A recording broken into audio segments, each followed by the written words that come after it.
तो प्रकाश जी, लोकसभा चुनाव की चर्चा चल रही है पूरे देश में। तरह तरह के अनुमान लगाए जा रहे हैं, विशेषज्ञ हों चाहे सामाजिक कार्यकर्ता हों, राजनेता हों, दावे कर रहे हैं।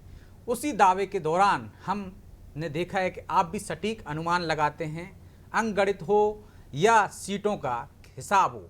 आपने विधानसभा में भी लगाया, लोकसभा में भी लगाया, इससे पहले भी लगाते रहे।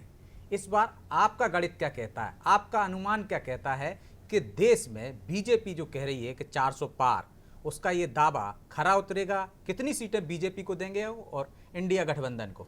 देखिए, 400 पार का नारा तो ब्रजेश एक तरह का नारा ही है। जी। मुझे नहीं लगता कि बीजेपी अपने दम पे 370 सीटें ला पाएगी, लेकिन बीजेपी को सरकार बनाने से कोई नहीं रोक पाएगा। सरकार बीजेपी की बनेगी, सीटें कितनी आएगी, 370 नहीं आएगी, लेकिन पिछली बार की जो 303 सीट थी उससे ज़्यादा सीटें बीजेपी को इस बार मिलेगी। वो आपको मैं बाद में बताता हूँ कि कितनी सीटें कहाँ पे बीजेपी को मिल सकती है, लेकिन सरकार बीजेपी की बन रही है। उसका एक बड़ा कारण बहुत स्पष्ट है कि बीजेपी या एनडीए के अंदर एक स्पष्ट चेहरा है, नेक्स्ट प्राइम मिनिस्टर के लिए एक प्रोग्राम है उनके पास, और 10 साल की डिलीवरी है। दूसरी बात, जो विपक्षी दल गठबंधन करके चुनाव लड़ रहे हैं, इंडिया गठबंधन जो है, उसमें कोई एक लीडर नहीं है, टॉप लीडर एक नहीं है, लेकिन लीडर के तौर पे जो उभर के सामने आए हैं वो राहुल गांधी को हम कह सकते हैं कि राहुल गांधी उस गठबंधन का नेतृत्व कर रहे हैं एक तरह से, और सबसे बड़ी पार्टी उसमें कांग्रेस है भी। लेकिन बहुत साफ साफ और स्पष्ट शब्दों में कहूँगा कि देश अभी मुझे नहीं लगता कि राहुल गांधी के नेतृत्व को स्वीकार करने के मूड में है। लेकिन राहुल गांधी कह रहे हैं कि 200 तक सिमट देंगे, हम उनको बीजेपी को आगे नहीं बढ़ने देंगे। सामाजिक कार्यकर्ता हैं योगेंद्र यादव, वो कह रहे हैं 268 बीजेपी को आएंगी, महाराष्ट्र में नुकसान होगा उनको। हम देख रहे हैं प्रशांत किशोर पीके, जो कभी मोदी की टीम में रहे हैं, वो दावा कर रहे हैं कि 303 जो पिछली बार आई थी उनसे बढ़ती मिलेगी उनको, कम नहीं होगी। देखिए, इन दावों के पीछे क्या गणित है? देखिए, दो तरह की बातें हैं। एक तो होती है कि विशफुल थिंकिंग। अब योगेंद्र यादव स्वाभाविक तौर पे भारतीय जनता पार्टी के विरोधी हैं। वो आपके अंदर जो आपके संस्थापक सदस्य भी हैं अरविंद केजरीवाल के साथ, खास बात ये वो भी कह रहे हैं कि वो कांग्रेस के भी विरोधी थे जी। वो भारतीय जनता पार्टी के भी विरोधी हैं। वो अलग तरह से उन्होंने एक बार अपने आप को किसान नेता के तौर पे भी स्थापित किया। दूसरी बात, प्रशांत किशोर ने नरेंद्र मोदी के लिए भी काम किया, कांग्रेस के लिए भी उत्तर प्रदेश में काम किया, गुजरात में काम किया, पश्चिम बंगाल में ममता बनर्जी के लिए काम किया, बिहार में नीतीश कुमार के लिए काम किया। तो उन्होंने भी अलग अलग राजनीतिक दलों के लिए चुनाव का काम किया और उनको भी एक अच्छा व्यापक अनुभव है।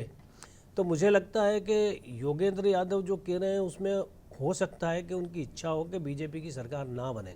ये एक मैं ऐसा मानता हूं कि तो बता रहे हैं वो कि 268 सीटें, तो जब चूंकि इससे कम आप कर नहीं सकते, अगर आपको अपनी विश्वसनीयता बना के रखनी है तो आपको उतना तो करना ही पड़ेगा जो आप अपना बचाव कर सको। अगर मैं मान लीजिए कह रहा हूँ कि बीजेपी को इतनी सीटें मिलेगी, तो उस सीटों का आधार बताने की मेरे में क्षमता होनी चाहिए। तो निश्चित तौर पे योगेंद्र यादव राजनीतिक विश्लेषक हैं और अच्छा वो करते रहे, लेकिन जब से वो खुद एक पार्टी बन गए तब से मुझे लगता है कि उनकी विश्वसनीयता भी संदिग्ध है। मैं दूसरी बात आंकड़ों में पूछूं आपसे, बाकी के तमाम जो विशेषज्ञ हैं वो आंकड़े बता रहे हैं, आपका आंकड़ा कितना सटीक? देखिए, चुनाव के अंदर हम देखिए, अब 95 करोड़ मतदाता हैं हिंदुस्तान में, उनमें से लगभग 55-60 करोड़ लोग वोट डालेंगे। अभी 45 करोड़ से ज़्यादा लोग वोट डाल चुके हैं।